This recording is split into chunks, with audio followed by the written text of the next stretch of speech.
Kelowna Mission. Thank you, Honourable Speaker.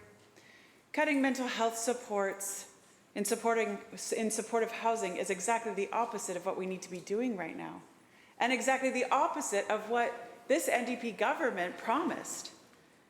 When the Premier was asked about the tragic slaying of UBCO security guard Harmandeep Kaur, he said, and I quote, "It is high time that we started building the complex care so that we can house those individuals," end quote. The RCMP say this is the third incident in Kelowna this year where a person was killed related to a mental health issue.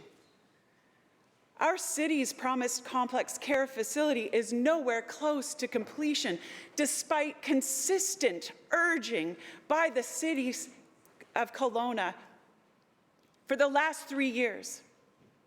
Even delivering a white paper in 2020 to this government. So instead of urgency, there is no timeline, no budget, and no clear difference being made on the ground by this NDP government. My question is this: how much longer will Kelowna have to wait until shovels are in the ground on complex care? Minister of Mental Health and Addictions.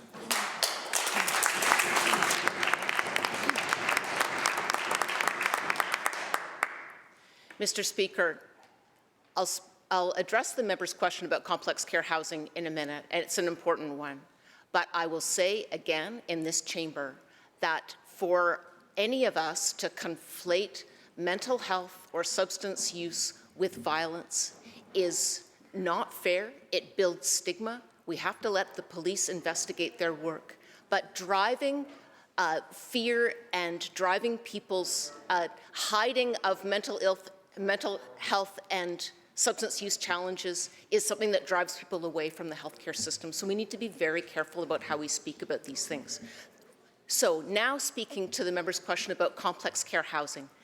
Members will remember that it was in February that we committed in the Finance Minister's budget $164 million to build complex care housing facilities throughout the province and at its total build out to bring services for people with heretofore unmet needs, complex intersections of mental illness, substance use, often living with acquired brain injury, the people for whom supportive housing has not been enough, people either who have been evicted often or are at risk of eviction.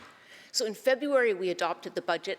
This week, the first citizens, new residents of complex care housing moved into the first facility in Surrey. That is breakneck speed. We all feel the urgency, and we have announced complex care housing in Kelowna. It's one of only 5 communities that has been named. That work is happening with urgency throughout government. I'm honored to lead that work, and I'll continue to talk with the member about how plans advance in Kelowna. But she can be very pleased that the advocacy of her mayor has resulted in an announcement for Kelowna. They will have complex care for people in the past who were left out in the cold.